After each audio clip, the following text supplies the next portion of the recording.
In terms of agriculture, we all know that agriculture has a major role in helping to grow our economies in Africa. And we really need to begin to work together, both public and private sector, to position agriculture the way it should be in terms of our growing economies. And the most important thing is that we need to ensure we have inclusive growth in whatever we are doing, so that we ensure that the small-scale producers in our countries are beginning to participate meaningfully in the agricultural value chain that we have. And I'm so glad that you referred to the agri-parks, because it was one of the programs that I drove while I was in government. And I really believe that agri-parks, both in Africa, we see it working all over Europe at the moment, has the ability to aggregate produce into the market system, but also at the same time ensure the right technical support back to our farmers and making sure that there is good, sustainable market access for them. So let's see our discussions today, how it can continue to build on the foundation that has been set by the mayor this morning. Now, before we proceed, I'm still getting used to some of the COVID protocols. So the one I'd missed was the safety video that we have to screen now, especially for those obviously that are in the hall with us today. And then online, you obviously will take your own safety protocols wherever you are based at this moment. So I'm going to hand over to the team to play it for us. Welcome to the Durban ICC, where the world meets Africa. As a leading world-class events facility, we make your safety our #1 priority. Please give us your attention for a few minutes to take you through some of the important health and safety information. Whilst here, please help us to prevent the spread of COVID-19 by following these simple steps. Upon arrival at the Durban ICC, you would have been screened for symptoms by way of a temperature check and a health questionnaire. Please remember to keep a safe distance of at least 1.5 meters from other people at all times. Wear a mask for the duration of the event when not eating or drinking. Avoid touching your face. Wash your hands for 20 seconds using soap and water as often as possible. If you can't wash your hands, use the hand sanitizer provided throughout the facility. If you are experiencing any of the COVID-19 symptoms, please contact one of our staff members who can assist you further. As the Durban ICC is a public space, please remember to keep your personal belongings safe and with you at all times. We have many bathrooms for your use around the venue. They are clearly marked in the foyer and concourse areas. The Durban ICC is a smoke-free building, but we do have clearly marked smoking zones outside the main entrance and opposite the concourse area. Please make use of these areas and the ashtrays provided when you smoke. In the event of a medical emergency, please dial the emergency number 031 360 1007 for assistance. The Durban ICC has developed a very simple emergency evacuation plan that everyone must be familiar with. Our staff are specially trained and will be there to assist you in following this plan. In the event of an evacuation, an announcement will be made to leave the venue. Please remain calm and walk swiftly to the nearest emergency exit in the concourse area. These exit doors are clearly marked. Security officers and the marshals will also help to direct you out of the building. Please do not use any lifts or escalators in the event of an emergency. Once outside, you will be directed to the nearest assembly point by the marshals for your safety. Please wait at the assembly point until the venue has been cleared and a marshal deems it safe for you to return to your seats. Thank you for your time and enjoy this event. Thank you very much. So I'm going to next call upon MEC Ravi Pillay, the MEC for Economic Development, Tourism and Environmental Affairs in KwaZulu-Natal. MEC Pillay has served in various leadership roles over the years as in the ruling party as well as in government, and is widely recognized for his views and his approach in terms of dealing with complex issues and commitment to promoting the Freedom Charter in our country. MEC Ravi Pillay.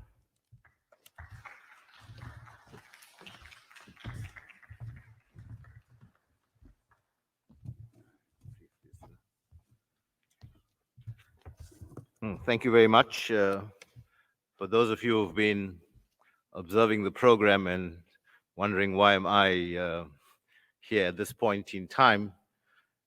Mayor, you know, I used to play football at one time. So I used to play center half, right back, right half, right wing, inner right. Well, you're too young to understand what inner right is. That's the now it's number 8. So I was a kind of utility player which can be put wherever there's a gap. I hope it doesn't mean that I wasn't good enough to hold one position all the time. But program director, um, Ms. Archery, our mayor, Mayor Kaunda, um, in absentia, the CEO of the Agricultural Business Chamber, Dr. John Purchase, other distinguished guests, panelists, quite an esteemed round of panelists who are, I think, are on the program, delegates who are here physically and delegates who are here online, ladies and gentlemen. It's an absolute privilege and pleasure to be here today in this very, very important conference. And the timing, I think, is absolutely perfect. I was originally scheduled to speak at another slot, and the title there was Emerging Stronger from the COVID-19 Crisis. And everywhere, Mayor, I'm seeing that we are beginning to emerge stronger. And then specifically bringing food supply chains closer to home. I think the program director and the mayor have already started to speak to that. And localization. Those of you close to the organization that May and I belong to would know that for several years we've been working on this concept of localization and in fact fighting several battles. Some of those battles are still underway, especially as far as the procurement law is concerned.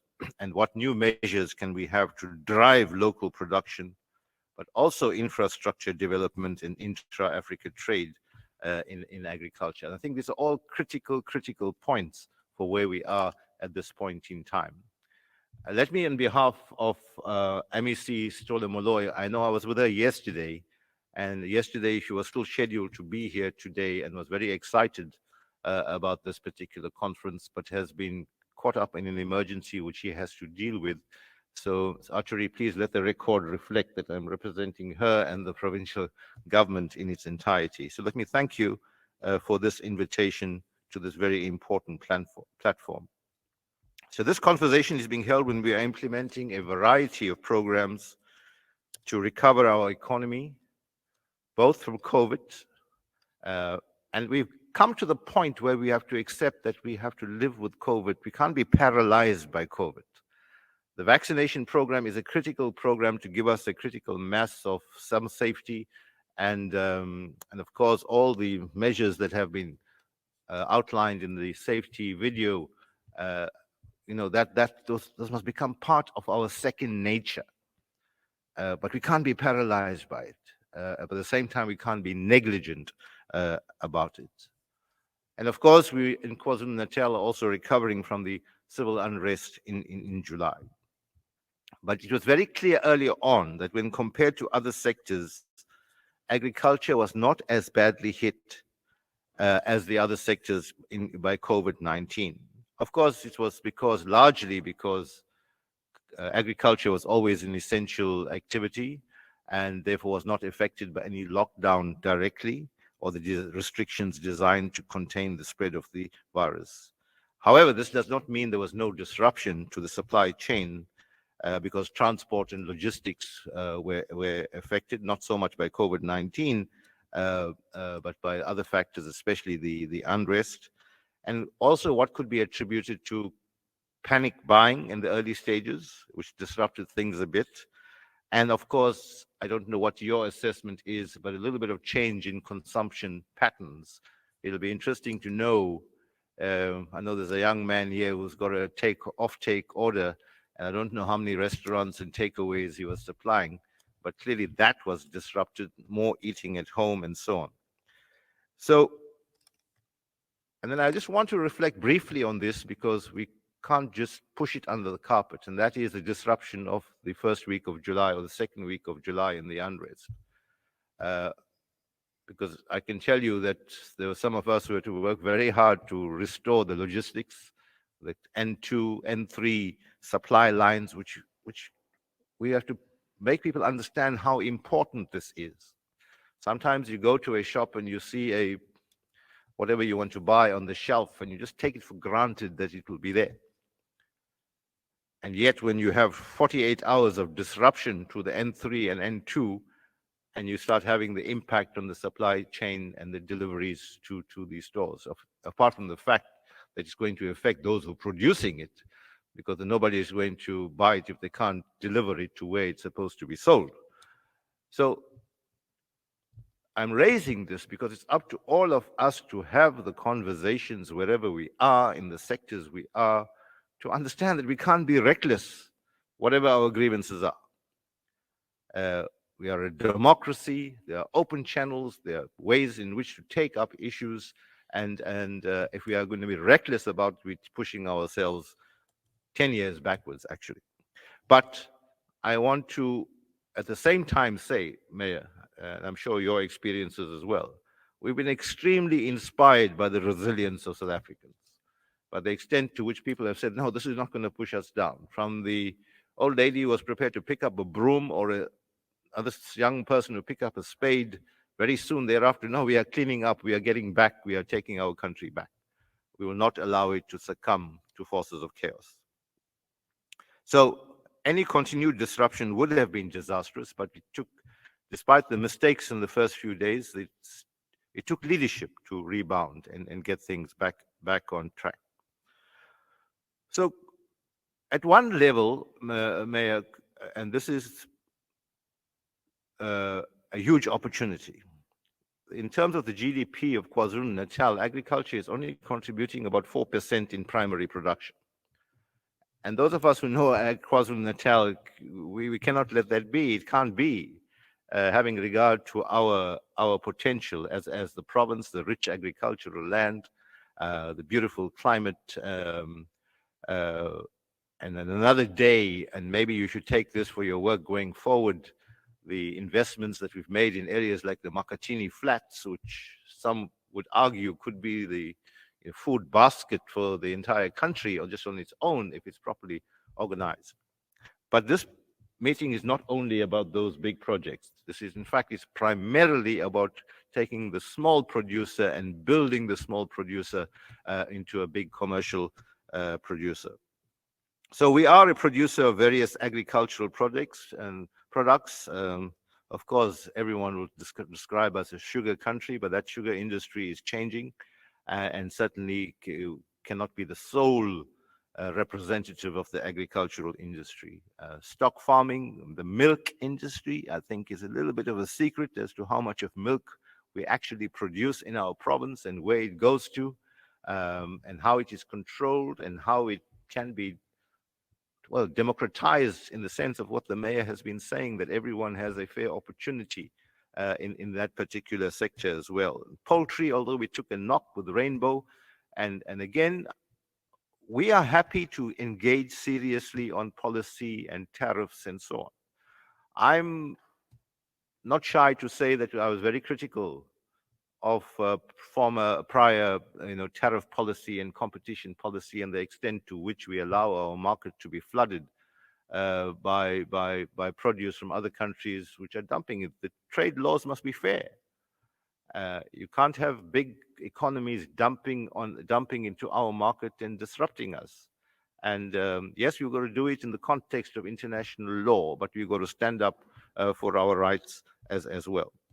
So but the good news also is that although agriculture is only 4% in terms of primary production, but when you look at your backward and forward linkages, when it comes into agro processing and gets into the manufacturing phase, it's not recognized as primary agriculture anymore. But yet manufacturing is a big sector of KwaZulu-Natal's economy. In fact, manufacturing as a sector, including everything, is 20% of KZN's economy. And a fair amount of that within the manufacturing sector will be found to be linked to our agricultural sector. So this sector employs an estimated 140,000 people in the province. And it is not surprising, of course, that a lot of rural households derived livelihoods from agriculture. Although we're focusing on agriculture here, I'm economic development for the province as a whole. MEC Molloy is in charge of agriculture specifically. So there's a bit of overlap, a significant overlap between the departments' work. But I want to say that we are fortunate that our economy in KwaZulu-Natal is quite diverse. In other words, we don't rely on a single economic activity. And if we can grow a significant number of them to mass, then we on the road to a very, very bright future. But just to give you a sense, uh, we took the view that we're not going to have a spray and pray approach. In other words, so we want to create jobs and we want to grow the economy in a general way, and we throw money in various programs. So we disaggregated our economy into 14 sectors. It'll take me a few hours to unpack each of those sectors, so I'm not going to do that. But just to let you know that from agriculture to clothing and textile to the creative industries, finance as a sector, of course, there's criticism that finance and financial service constitutes about 20% of our economy, but that is a big sector of our economy, and there are skills and issues there. The fourth industrial revolution, which is very critical to the new way agriculture is being done. Health innovation, again, COVID taught us that it's a medical issue. Therefore, there's a whole industry around the medical sector generally, but obviously COVID highlights that. In the industry, we've got significant industry in our province. The informal sector, we're identifying the informal sector as a specific sector, so it doesn't get lost in the whole gamut of the economy. And I come back to, we're not having a spray and pray approach. So we work with people in the informal sector to say, what are your needs, what are your challenges, and how do we devise responses that work for you? Uh, Trade and investment generally, even infrastructure. And here again, we want to make ourselves more accountable. I mean, water and electricity is key to any economic activity, including agriculture.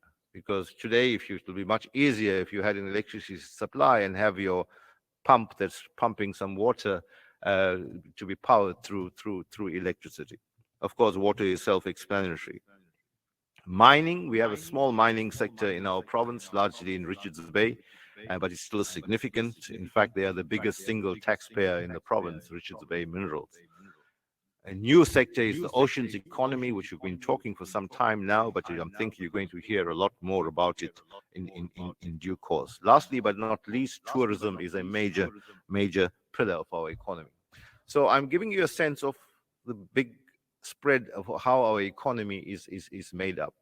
But coming back to agriculture, we want to have the specific focus that responds to the issues that you and the agricultural sector raise.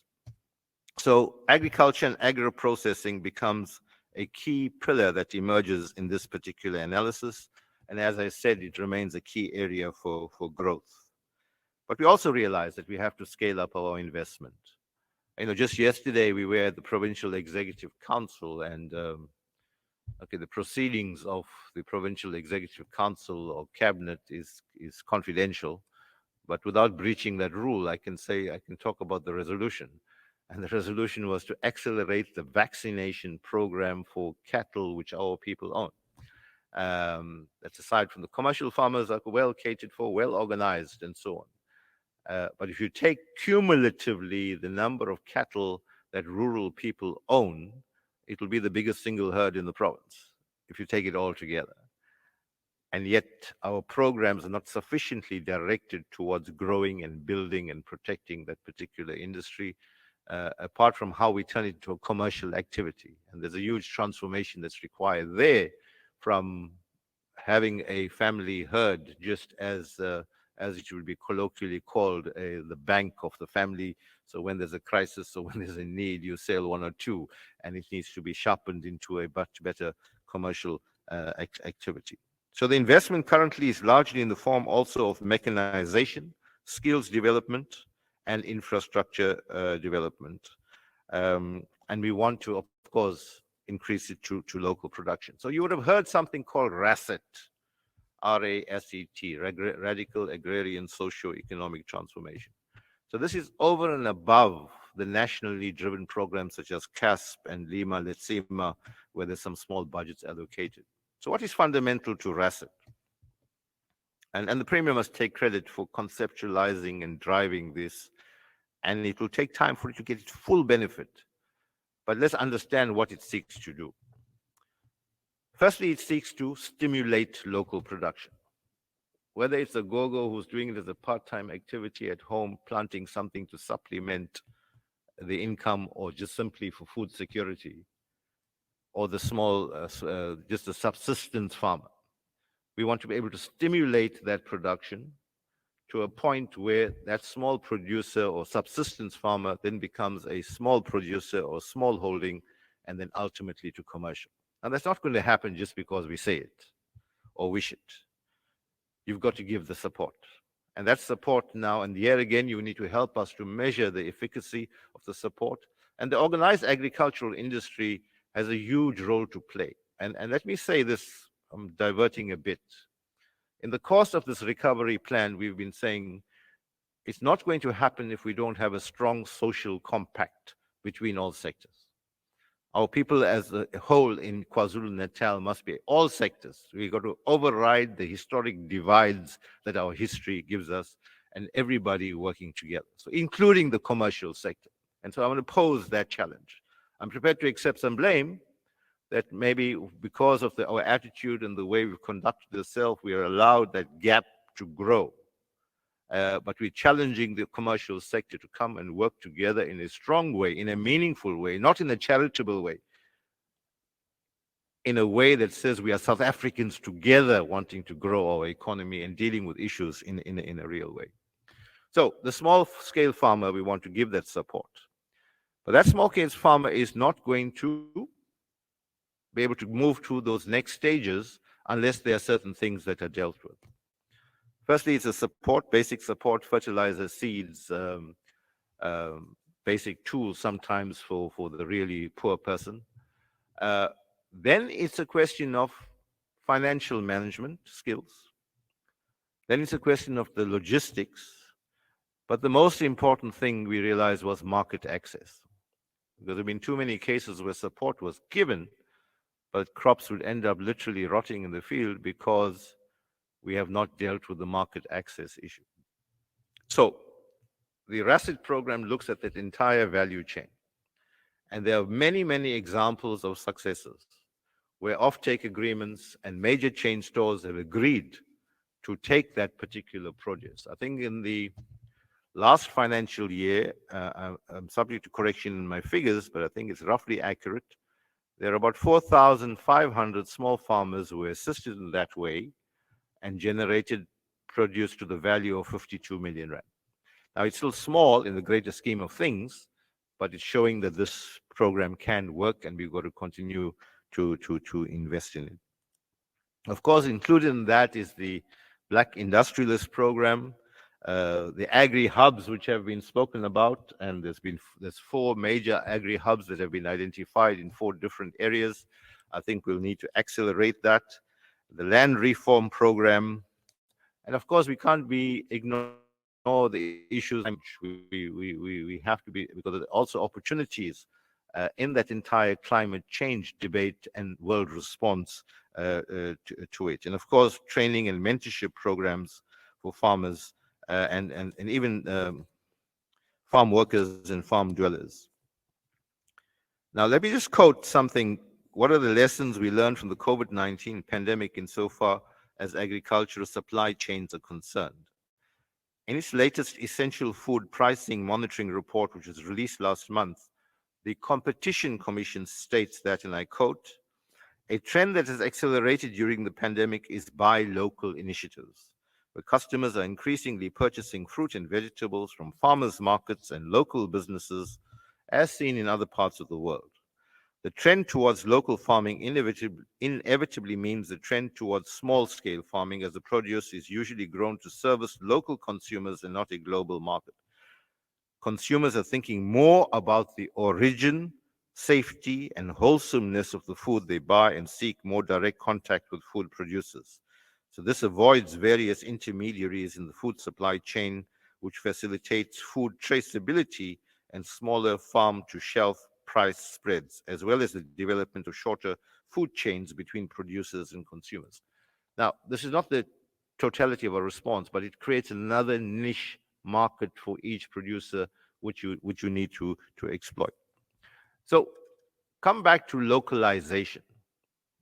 Uh, and I said earlier in the speech that we don't want to continue to buy things that are produced elsewhere in the world. Yes, we understand we're interconnected, and yes, there's going to be international trade, and there are many things which we simply won't be able to produce in our own country for whatever reason.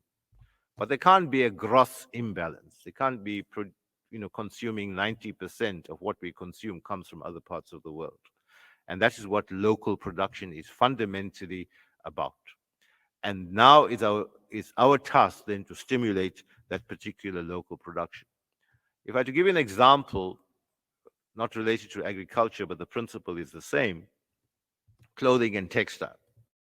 At one point in our province, we employed over 300,000 people in the clothing and textile sector. 300,000. Because of what I described earlier on, of a little bit too liberal policies of other countries being able to dump or trade because of whatever competitive advantages they had, that sector was decimated, came right down to 40-odd thousand, from 300,000 employees to 40-odd thousand. Now we've learned some lessons and there have been changes. And I think we're now sitting close to 100,000 people employed in the sector. But that didn't happen just accidentally. It required conscious decision making, including tariff and trade policy. It needed the big players to come to the party. It needed your Woolworths and Fushinis and Mr. Price to come and say, okay, as part of a clothing and textile master plan, okay, we commit to setting targets. And from originally about between 30 to 40%, they committed to about 65% local content in all the goods that they buy and put onto their shelves. As a result, you have somebody like Leli Kumalo in Msinga, who's took an old factory that was abandoned, and with a little bit of help of government, today has got an order from one of the major chain stores. There's another small factory in Port Shepstone, which was employing just 43 people. Because of an order from one of the chain stores, has been able to push that workforce to 350.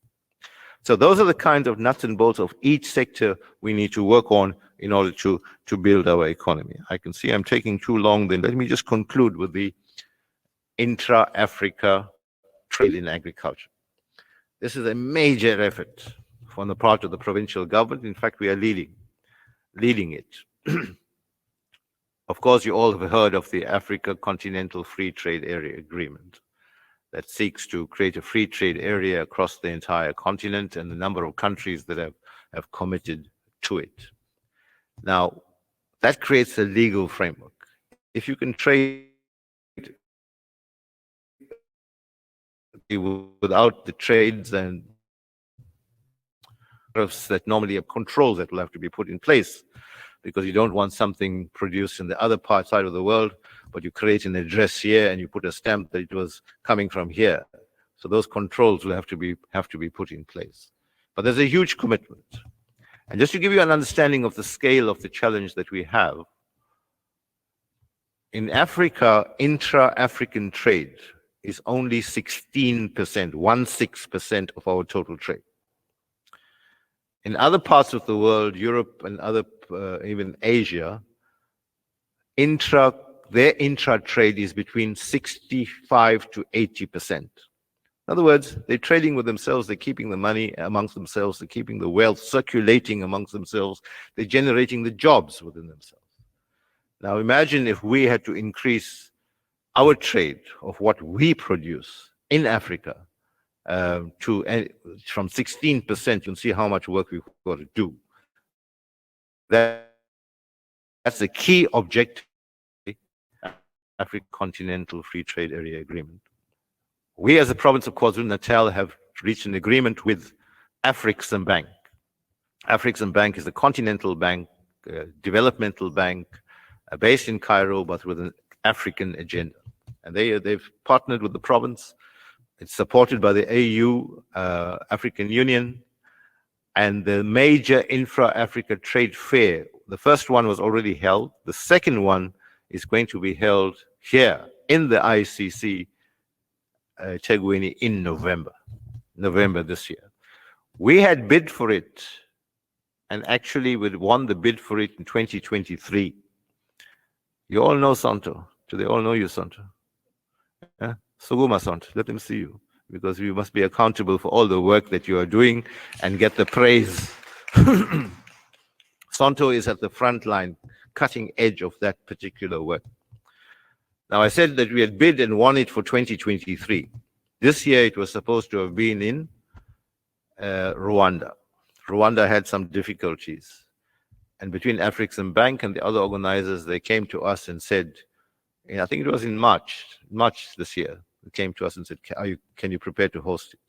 And despite all the challenges of COVID, we said, yes, we'll go for it, because we understand how important this program and agenda is, and we want to show our readiness and energy to embrace it.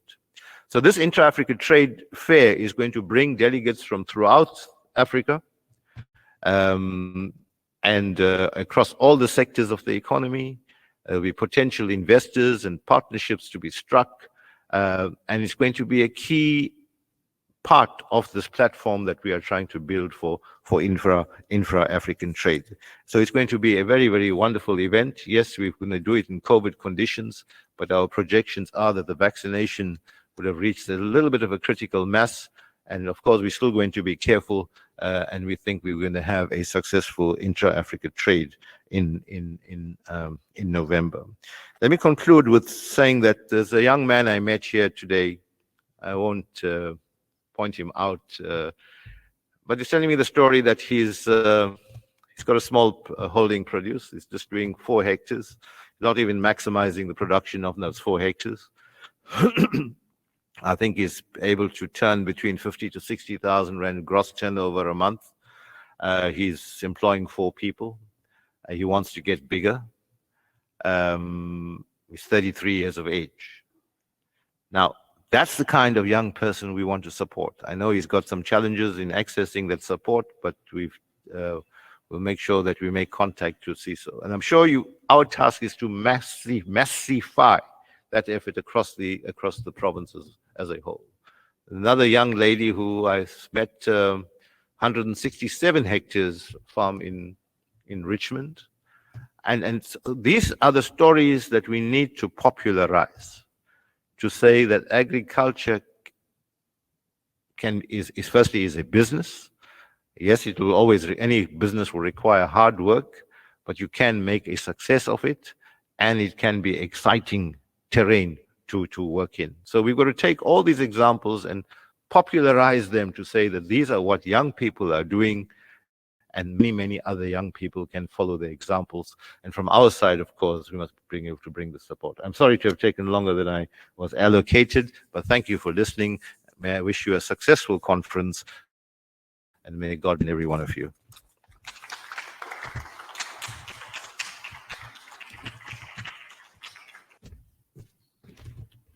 Thank you very much, MEC Pillay.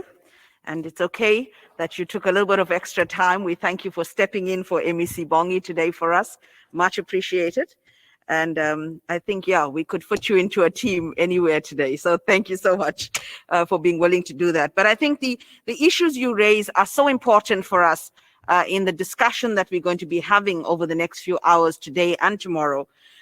Because I think the important parts about whatever we do is that for us to begin to strengthen intra-Africa trade, but at the same time begin to look at how we can bring about more localization and access to market within the systems that are sitting within our communities at this moment, so that there's improved access to food. But also, how do we begin to aggregate the supply from our small-scale farmers, that they are able to engage meaningfully in the entire agricultural value chain and in those markets that are sitting there, both within our countries, but also between our countries. And I think that's going to be an important part of these discussions. But secondly, I think the importance of partnerships, right? And MEC referred to this whole issue of bringing the commercial sector into this process. What is it that we can begin to do with the commercial sector that is there at the moment? What role can they play? And definitely, we're not talking about handouts. We're not talking about us just building farmers to a particular level of production. We're talking about meaningful, inclusive growth so that people are able to participate in everything in a joint fashion. And I think that the commercial farmers in all our countries have a very important role to play in that. And we can see, even in South Africa, a lot of goodwill emerging from that particular sector and their participation with our small farming sector at the moment. And most definitely, I think Russet is becoming an example to other parts of the country as well in the way it is being done. And I think the focus on all those areas of skills, technical skills, but bringing in the issue of market access for us is critical. And I think that's going to be something that obviously this whole conference is about, but how do we come with new and innovative ways? Now, we often have conferences of this nature. We often share our stories, but I think the important thing, MEC, that's coming around from what you've said, that KZN is doing a little bit differently and that we are all trying to do differently is, what are those deliberate interventions? We have to be deliberate about how we want to bring about the change we want to see in agriculture. We cannot just put them down on paper, have discussions, when there are so many good ideas sitting between all of us that need to be implemented. And we can only do that if we are all working together. And it's really great to see the energy that is existing right now within young people in Africa at this time. Because I think we all realize that there's not conventional jobs for our young people. We really want them to be engaging much more in enterprise development and as entrepreneurs. So let's create that enabling space for them to be able to do that. And that's what we want to be able to discuss over the next few hours.